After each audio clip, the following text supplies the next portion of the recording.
नमस्कार, मैं हूँ एडवोकेट सरिता चौहान। आज हम बात कर रहे हैं दंड प्रक्रिया संहिता की धारा 125 पर। ये धारा भरण पोषण के लिए कुटुंब न्यायालय में लगाई जाती है। इसके अंतर्गत माता पिता को अपने बेटों द्वारा या बेटियों द्वारा भरण पोषण की राशि दिलाई जाती है और पत्नी को पति के द्वारा भरण पोषण की राशि दिलाई जाती है। बच्चे भी अपने पिता से भरण पोषण की राशि के लिए मांग करते हैं।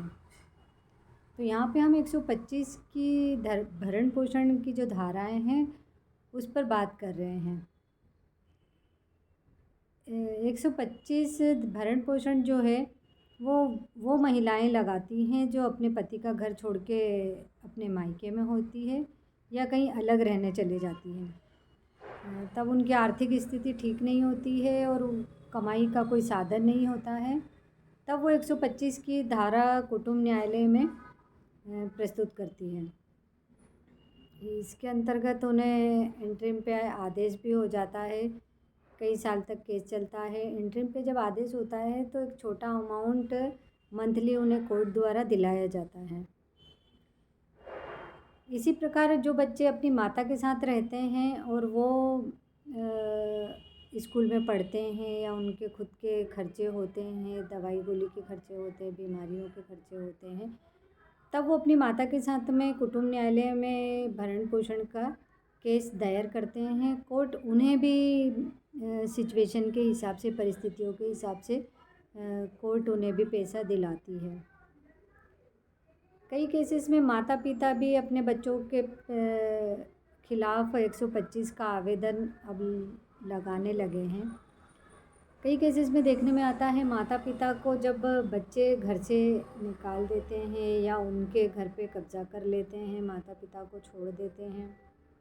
कई केसेस में माता पिता को छोड़कर बच्चे चले जाते हैं और उनकी आर्थिक स्थिति ठीक नहीं होती है, तब वो भी 125 का आवेदन कोर्ट में लगाते हैं। कोर्ट में आवेदन लगाते हैं तब काफ़ी समय लगता है और समय के साथ साथ आप मानसिक प्रताड़ना को भी झेलते हैं।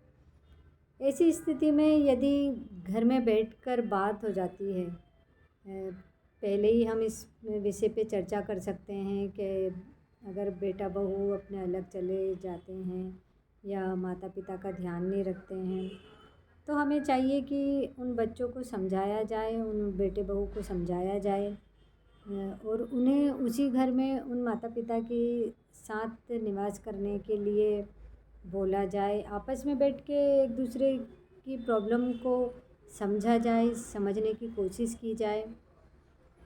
हो सकता है आपको कोर्ट तक जाने की ज़रूरत ही ना पड़े और आपस में आप लोगों का समझौता हो जाए और एक ही परिवार के साथ एक ही घर में आप लोग निवास करें। ये तो हुई बहू बेटे और माता पिता की बात। वहीं हम पति पत्नी के विषय में बात करेंगे कि यदि पत्नी को कुछ परेशानी है अपने पति से, तो क्यों ना वो बैठकर बातें करें, अपने पति को समझाएं।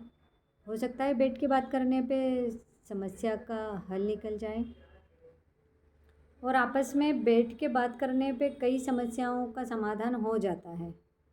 लेकिन लड़ाई झगड़े होने लगते हैं आपस में और लड़ाई झगड़े के कारण पत्नियां अपने पति का घर छोड़ देती है और छोड़ने के तुरंत बाद कोर्ट में, फैमिली कोर्ट में 125 का आवेदन लेकर आती है।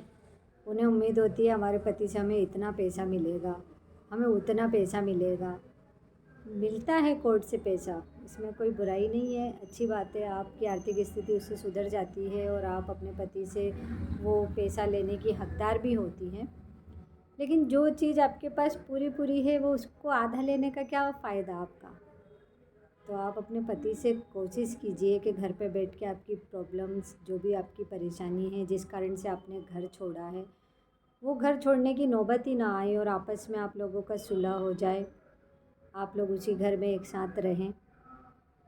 क्यों ना आप मिलकर आपस में चर्चा करें, आपको क्या परेशानी है, पति किस तरह से आपको परेशान करता है।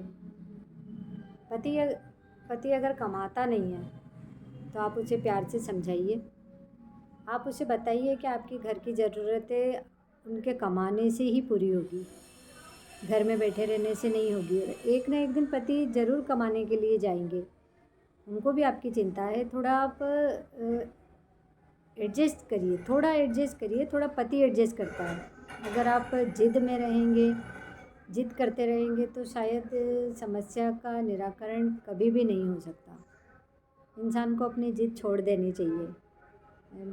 मेरा जहाँ तक मानना है, महिलाओं को गुस्सा बहुत जल्दी आ जाता है, ऐसा मेरा मानना है। ज़रूरी नहीं कि सब लोग इससे इत्तेफाक रखते हों। बाकी मुझे लगता है कि महिलाओं को अगर किसी ने कुछ छोटी सी भी बात बोल दी तो वो तुरंत गुस्सा करने लगती है। तो अपने गुस्से को कंट्रोल कीजिए, अपनी गृहस्थी को संभाल के रखिए। कोशिश करिए कि आपकी गृहस्थी में किसी भी तरह की दरार ना आए, आपको घर छोड़ के जाना ना पड़े, आपको 125 का आवेदन लगाने की ज़रूरत ही ना पड़े। क्यों आप कोर्ट से आधा पैसा लेंगी, आधे से कम लेंगी, या वो जितना आपको देगा उतना लेगी? आप तो वो पूरे की हकदार है। जो आपका पति कमाता है वो पूरा आपका है, आप उसकी हकदार हैं। तो क्यों आप आधा लेके कोर्ट में जाती हैं? जानती हो मेरा नुकसान है इसमें, मेरे वकील बहनें भाई सब लोग मुझसे इत्तेफाक नहीं रखेंगे, लेकिन मुझे लगता है कि शायद हमें समाज में जो ये केसेस बढ़ रहे हैं, 125 के केस बढ़ रहे हैं, तलाक के केस बढ़ रहे हैं, इनको रोकने के लिए हमें पहल करनी होगी। क्योंकि जब तक हम नहीं समझाएंगे, मुझे नहीं लगता है कि किसी को ये बात समझ में आएगी कि कोर्ट तक जाना और कोर्ट का रास्ता पार करना बहुत मुश्किल होता है। कई समस्याओं से गुजरना पड़ता है। कई केसेस में तो महिलाएं इतना टूट जाती हैं, फ्रस्ट्रेट होने लगती है, परेशान हो जाती है, उनके साथ उनके पेरेंट्स परेशान होते हैं।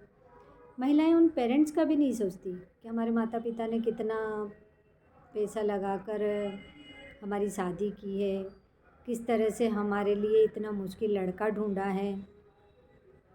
ये सारी चीज़ें भूल जाती हैं और उन्हें वो छोटी छोटी समस्याएं दिखती हैं जिनका हल वो खुद कर सकती है।